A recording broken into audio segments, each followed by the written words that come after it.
Imagine stepping into places where history's darkest secrets refuse to stay buried, where whispers from the past echo through empty halls, and shadows move when no one's looking. These aren't just old buildings, they're gateways to the unknown.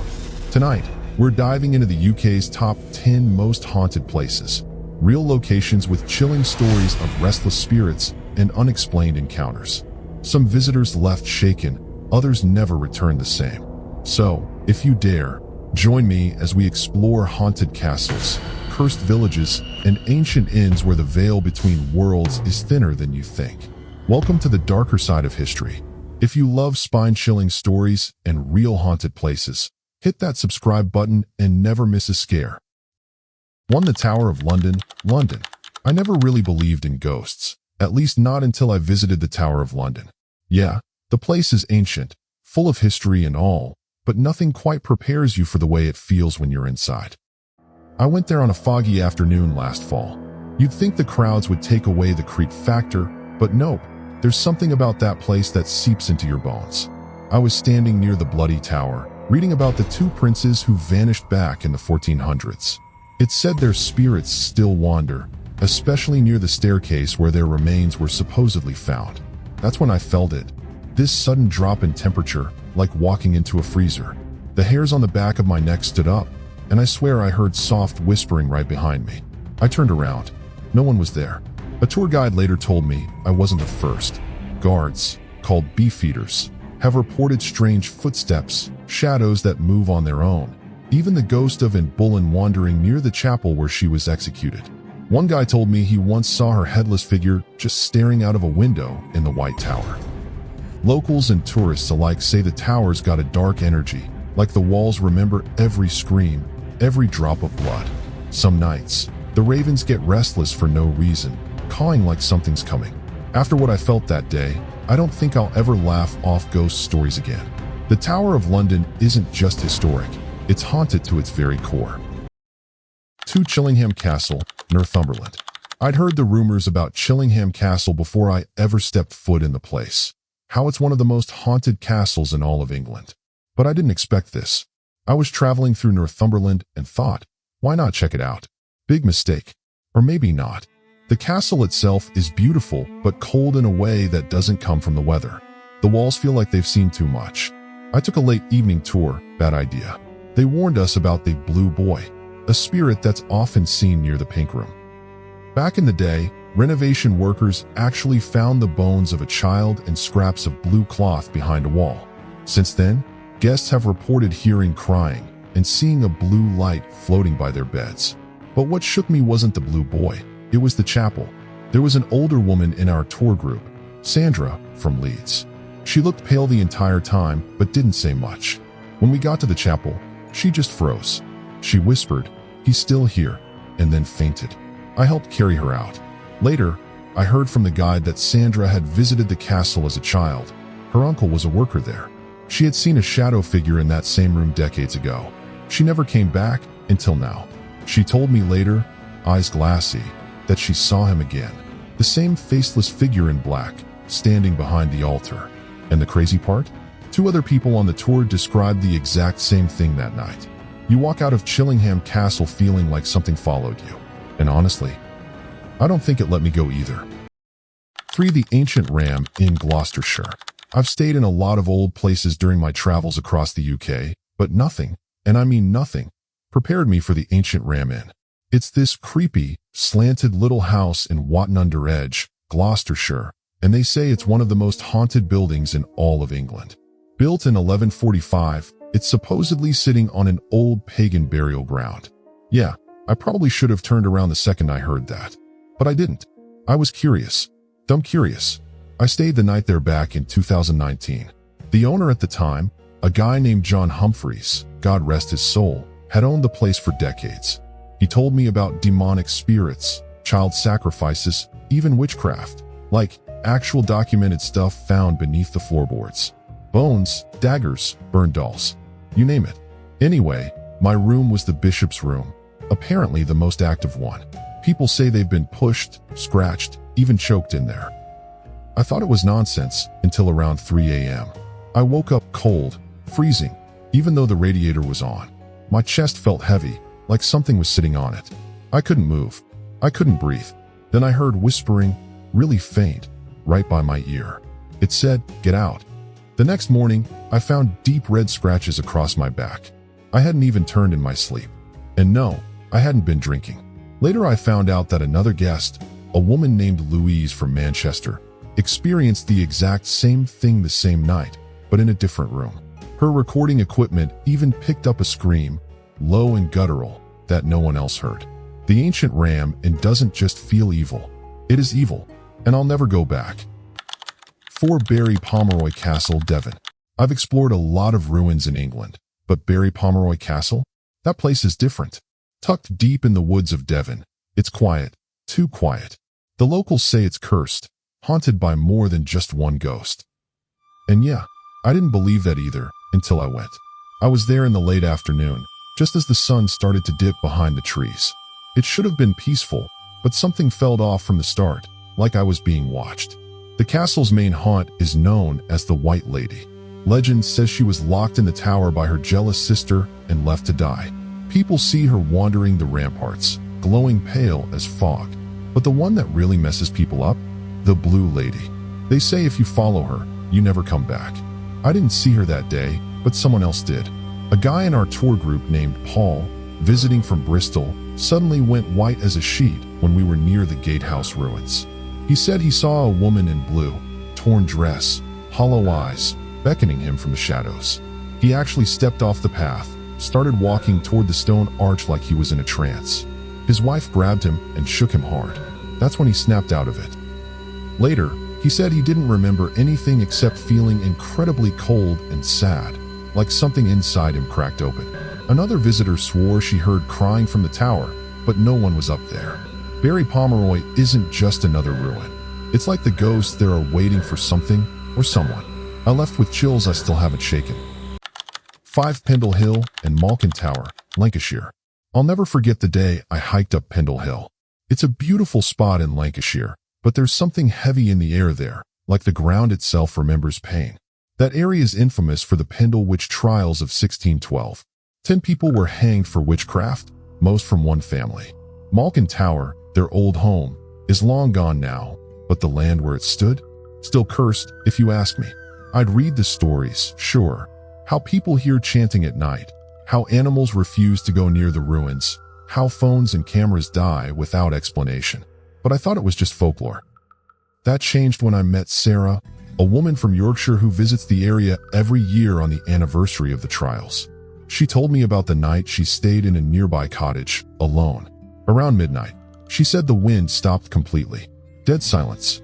Then, she heard scratching at the window. Not like a branch, more like fingernails.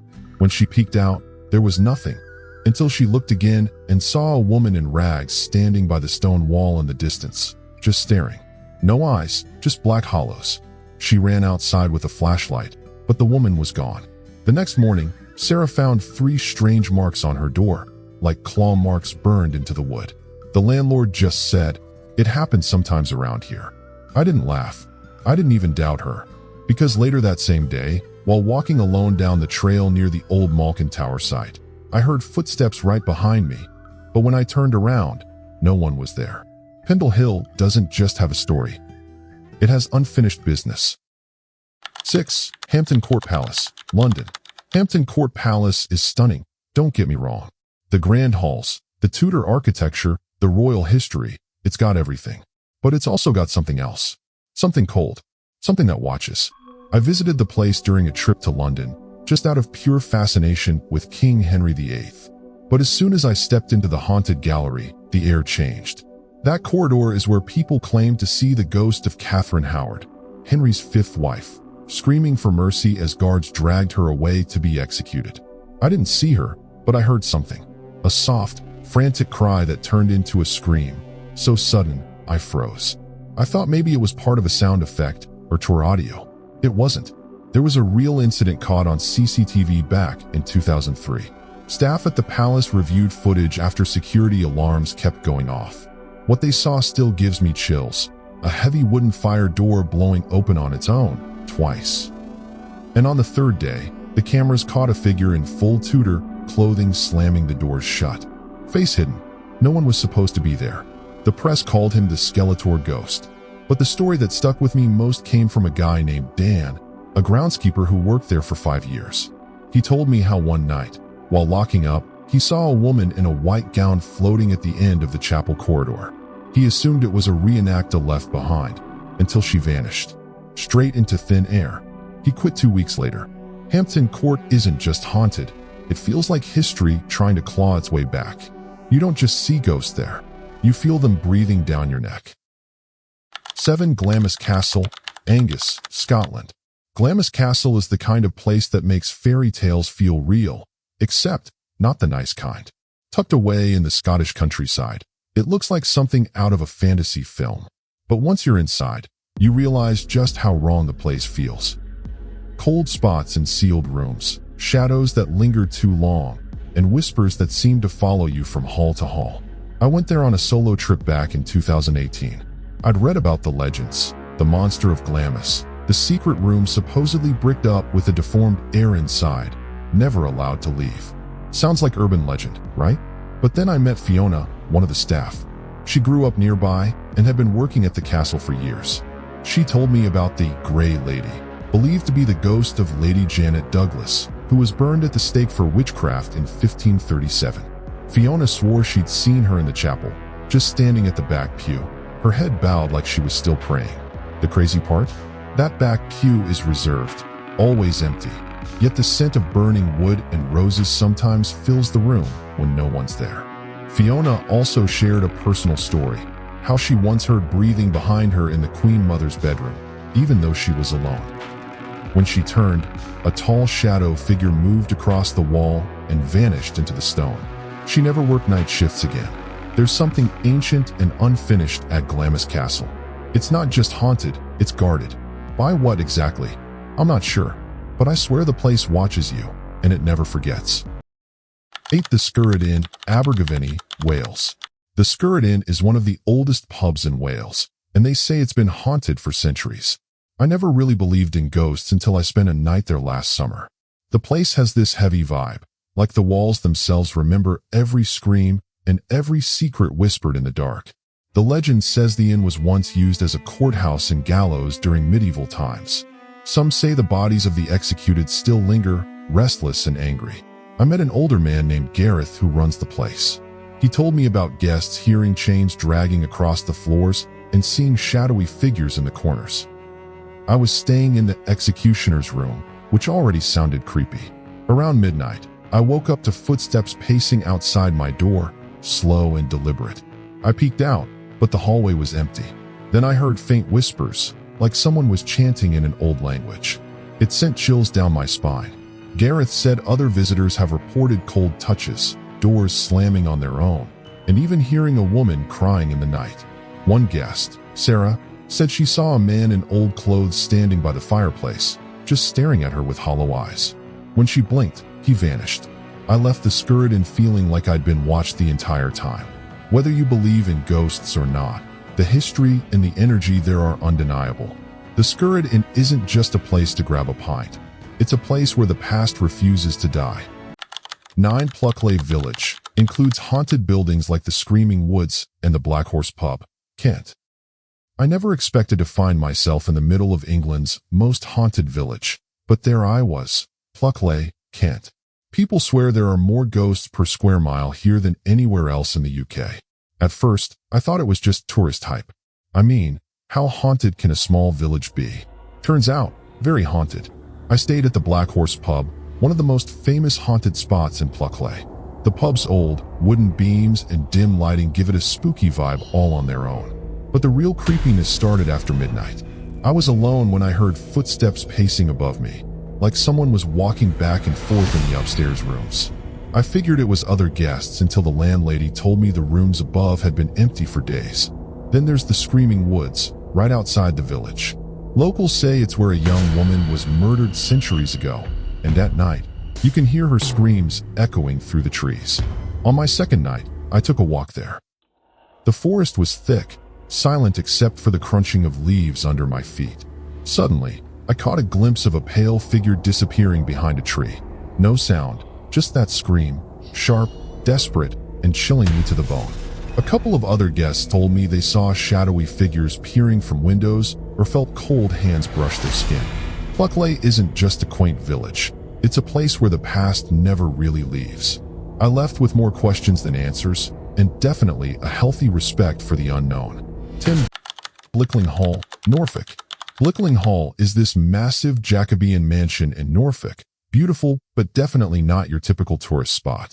The place is famous not just for its architecture, but for being seriously haunted, especially by the ghost of Anne Boleyn, the second wife of King Henry VIII.